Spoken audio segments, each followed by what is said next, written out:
12 अप्रैल 2018, करोल बाग, नई दिल्ली। सुबह के 10:15 बज रहे थे। दिल्ली के करोल बाग इलाके में एक निजी बैंक की शाखा में रोज की तरह भीड़ थी। कोई पैसा जमा करा रहा था, कोई निकाल रहा था। अचानक एक आदमी काउंटर पर आया। उम्र करीब 45 साल, साधारण कुर्ता पाजामा, हाथ में एक पुराना बैग। उसने बैग खोलकर अंदर से 50 लाख रुपए की गड्डियां निकालकर काउंटर पर रख दी। कैशियर ने हैरानी से उसे देखा। इतना सारा कैश कहां से लाए? व्यापार है भाई, पैसा आता जाता रहता है, उस आदमी ने मुस्कुराते हुए कहा। कैशियर ने गड्डियां काउंटिंग मशीन में डालनी शुरू की। मशीन ने गड्डियां गिनी, लेकिन अचानक एक के बाद एक गड्डियां रिजेक्ट होने लगी। कैशियर का चेहरा बदल गया। उसने तुरंत सुपरवाइजर को बुलाया। दोबारा चेक किया गया, 3 बार चेक किया गया। हर बार मशीन ने वही नतीजा दिया, सारे नोट नकली थे। सुपरवाइजर ने धीमी आवाज में कैशियर से कहा, बटन दबाओ।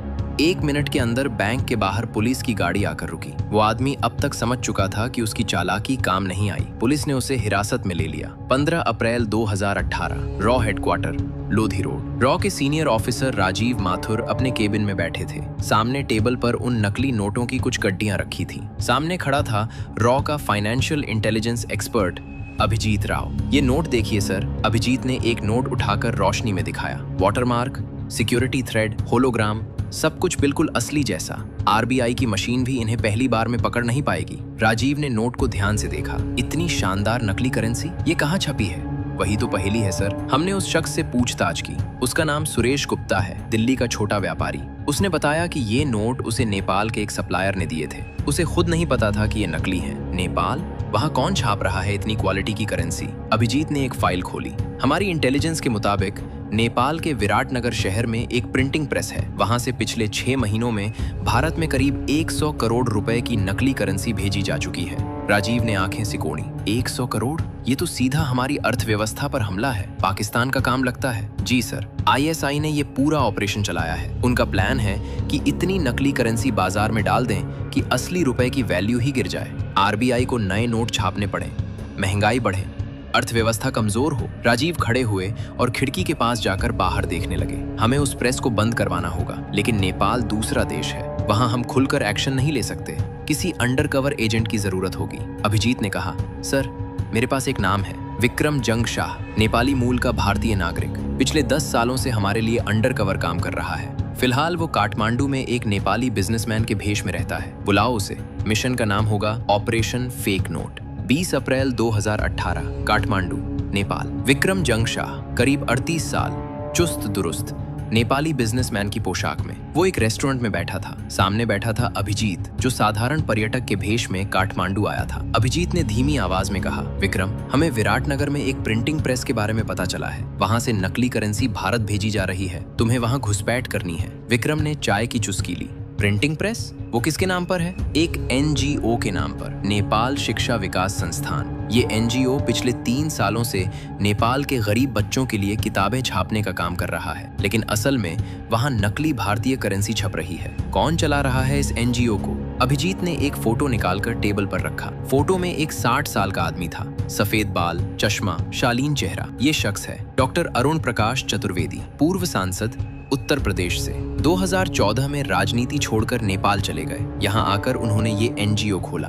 पूरी दुनिया में इनकी इमेज एक समाज सेवी की है। विक्रम हैरान रह गया। भारत का पूर्व सांसद और ये आईएसआई के लिए काम कर रहा है? हाँ, हमारी इंटेलिजेंस बताती है कि इन्हें 2016 में आईएसआई ने रिक्रूट किया था। उनके बेटे का अमेरिका में बिजनेस है और किसी तरह आईएसआई ने उसे ब्लैकमेल कर लिया। बेटे को बचाने के लिए ये आईएसआई के साथ काम कर रहे हैं। विक्रम ने फोटो ध्यान से देखा। तो मुझे क्या करना है? इस एनजीओ में घुसपैठ करनी है। उनके प्रिंटिंग ऑपरेशन के बारे में पूरी जानकारी चाहिए। कब छपते हैं नोट, कैसे भेजे जाते हैं भारत, कौन कौन शामिल है, और सबसे जरूरी, डॉक्टर चतुर्वेदी के खिलाफ पुख्ता सबूत। 15 मई 2018, विराटनगर, नेपाल। विक्रम नेपाली बिजनेसमैन प्रकाश अधिकारी के नाम से विराटनगर पहुंचा। उसकी कहानी थी, वो एक बड़ा प्रकाशक है जो नेपाल और भारत में किताबें छापता और बेचता है। उसे प्रिंटिंग प्रेस की जरूरत है अपनी किताबें छापने के लिए। वो नेपाल शिक्षा विकास संस्थान के ऑफिस पहुंचा।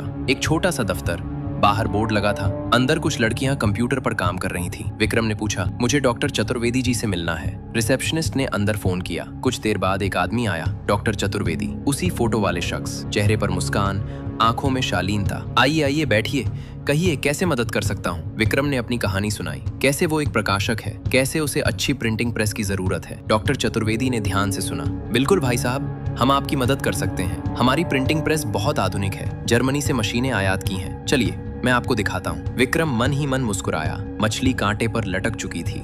20 मई 2018, printing press. Doctor Chaturvedi Vikram को प्रिंटिंग प्रेस ले गए। बाहर से देखने पर बिल्कुल साधारण सी इमारत, अंदर जाकर विक्रम हैरान रह गया। अत्याधुनिक प्रिंटिंग मशीनें, कंप्यूटर, क्वालिटी चेक करने के उपकरण, इतना आधुनिक सेटअप किसी एनजीओ में नहीं हो सकता। डॉक्टर चतुर्वेदी ने गर्व से कहा, देखिए कितनी बेहतरीन मशीनें हैं, इनसे हम बेहतरीन क्वालिटी की किताबें छापते हैं। विक्रम ने इधर उधर देखा। एक कोने में कुछ गत्तों के डिब्बे रखे थे जिन पर लिखा था शैक्षणिक सामग्री, लेकिन एक डिब्बा थोड़ा खुला था और उसमें से विक्रम ने कुछ झलक देखी। हरे रंग की गड्डियां, 50 रुपए के नोट। उसने तुरंत नजरें हटा ली और मुस्कुराते हुए कहा, बहुत शानदार प्रेस है, मुझे अपनी किताबों की छपाई यहीं करवानी चाहिए। बिल्कुल, आपका स्वागत है, बस एक शर्त है, आप जो भी छपवाएं उसका भुगतान कैश में करना होगा, हम चेक या बैंक ट्रांसफर नहीं लेते। विक्रम समझ गया, यहीं से पैसे का लेन देन होता है। असली किताबों की छपाई के बहाने नकली नोटों की सप्लाई। 10 जून 2018, विराटनगर का एक रेस्टोरेंट विक्रम रेस्टोरेंट में बैठा था।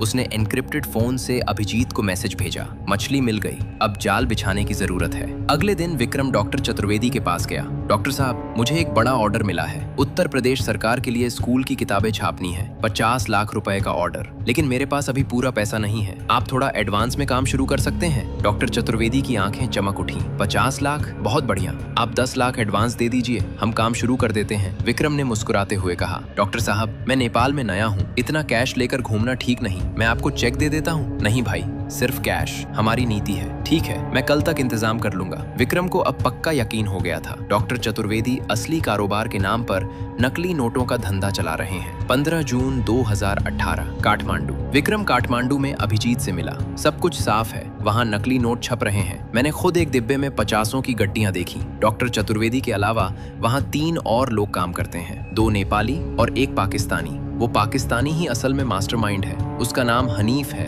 वो ISI का ऑपरेटिव है। अभिजीत ने कहा, शानदार, अब हमें इन सबको रंगे हाथों पकड़ना है, हम एक ऑपरेशन चलाएंगे। तुम डॉक्टर चतुर्वेदी से कहो कि तुम 50 लाख का ऑर्डर दे रहे हो, 10 लाख एडवांस कैश में दो और कहो कि बाकी 40 लाख तुम किताबें लेते समय दोगे। और उस वक्त हम वहाँ रेड डलवाएंगे, नेपाल पुलिस को सूचना दे देंगे, लेकिन उससे पहले हमें पुख्ता सबूत चाहिए कि वहाँ नकली नोट छप रहे हैं। 25 जून 2018, विराटनगर प्रिंटिंग प्रेस। विक्रम अगले हफ्ते प्रेस पर पहुंचा, डॉक्टर चतुर्वेदी से मिला और बोला, डॉक्टर साहब, मैं तैयार हूँ, ये रहे 10 लाख। उसने एक बैग निकालकर टेबल पर रखा। डॉक्टर चतुर्वेदी ने बैग खोला और नोट गिनने लगे। तभी विक्रम ने कहा, डॉक्टर साहब, मैंने सुना है कि यहाँ कुछ और भी छपता है। डॉक्टर चतुर्वेदी का चेहरा बदल गया। क्या मतलब? मतलब ये कि मैं सिर्फ किताबें छपवाने नहीं आया, मुझे पता है कि यहाँ भारतीय करेंसी छपती है और मैं भी उस कारोबार का हिस्सा बनना चाहता हूँ। डॉक्टर चतुर्वेदी ने चारों तरफ देखा, फिर धीमी आवाज में बोले, तुम कौन हो? मैं वही हूँ जो तुम्हारी तरह पैसा कमाना चाहता है। भारत में मेरे कॉन्टैक्ट हैं जो ये नोट आसानी से बाजार में उतार सकते हैं, बस मुझे सप्लाई चाहिए। डॉक्टर चतुर्वेदी ने कुछ सोचा,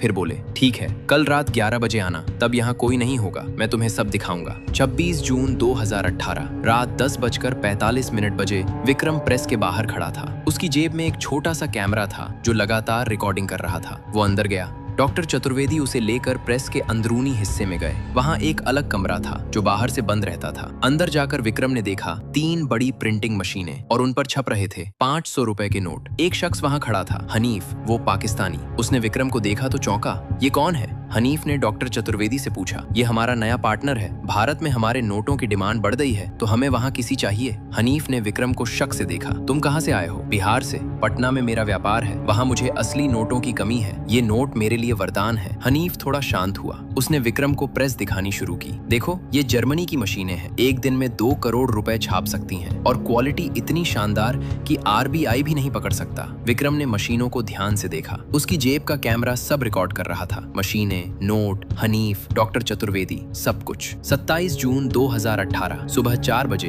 विक्रम प्रेस से बाहर निकला। उसने तुरंत अभिजीत को मैसेज भेजा, सबूत मिल गए, रेड के लिए तैयार रहो। अगले ही पल उसके पीछे से आवाज आई, रुको। विक्रम ने मुड़कर देखा, हनीफ खड़ा था, हाथ में पिस्तौल। मुझे तो शक था, तुम एजेंट लगते हो, अंदर चलो। हनीफ ने विक्रम को वापस प्रेस के अंदर धकेल दिया। डॉक्टर चतुर्वेदी भी वहां थे। ये रॉ का एजेंट है, हनीफ ने कहा, इसे खत्म करना होगा। विक्रम का दिल तेजी से धड़क रहा था। उसकी जेब में वो कैमरा था जिसमें सारे सबूत थे। अगर वो मर गया तो ये सबूत कभी बाहर नहीं आ पाएंगे। तभी अचानक बाहर सायरन बजने लगे। नेपाल पुलिस की गाड़ियां प्रेस के बाहर आकर रुक गईं। दर्जनों पुलिसकर्मी बाहर खड़े थे। हनीफ घबरा गया, तुमने पुलिस को बुला लिया? विक्रम मुस्कुराया, मैंने नहीं, मेरे साथियों ने, और वो भी तब जब मैंने उन्हें लोकेशन भेज दी थी। पुलिस ने प्रेस में धावा बोल दिया। हनीफ और डॉक्टर चतुर्वेदी को गिरफ्तार कर लिया गया। मशीनें जब्त कर ली गईं। करीब 50 करोड़ रुपए की नकली करेंसी बरामद हुई। एक महीने बाद 30 जुलाई 2018 रॉ हेडक्वार्टर राजीव माथुर और अभिजीत राव के सामने विक्रम बैठा था। तीनों के चेहरे पर संतोष था। विक्रम, तुमने कमाल कर दिया, राजीव ने कहा। नेपाल सरकार ने उस प्रेस को सील कर दिया है। हनीफ को पाकिस्तान भेज दिया गया है, वहां वो जेल में है। और डॉक्टर चतुर्वेदी का क्या हुआ? विक्रम ने पूछा। अभिजीत ने जवाब दिया, उन्होंने सब कुछ कबूल कर लिया। ISI ने उनके बेटे को ब्लैकमेल किया था, इसलिए वे मजबूर थे। भारत सरकार ने उनके बेटे को अमेरिका से वापस लाने में मदद की है। डॉक्टर चतुर्वेदी ने ISI के खिलाफ गवाही दे दी है। विक्रम ने सोचा, तो वे असल में बुरे नहीं थे, बुरे थे लेकिन मजबूर थे। राजीव ने कहा, उन्होंने गलत किया लेकिन अंत में सही किया। हमने उन्हें माफ कर दिया है। वे अब भारत में ही रहेंगे, लेकिन निगरानी में। आज 2024। आज भारत की अर्थव्यवस्था दुनिया की सबसे तेजी से बढ़ती अर्थव्यवस्थाओं में से एक है। RBI की करेंसी डिटेक्शन मशीनें अब इतनी एडवांस हो गई हैं कि कोई भी नकली नोट पकड़ा जा सकता है। लेकिन क्या आप जानते हैं, आज भी नेपाल भारत सीमा पर हर रोज हजारों की संख्या में लोग आते जाते हैं, और उनमें से कुछ के पास वो चीज हो सकती है जो हमारी अर्थव्यवस्था को कमजोर कर सकती है। इसलिए अगली बार जब आप कोई नोट उठाएं तो उसे ध्यान से देखिए, क्योंकि असली और नकली में फर्क सिर्फ एक पतली सी सिक्योरिटी थ्रेड का नहीं होता। फर्क होता है हमारी सतर्कता का, हमारी जागरूकता का। जय हिंद, वंदे मातरम।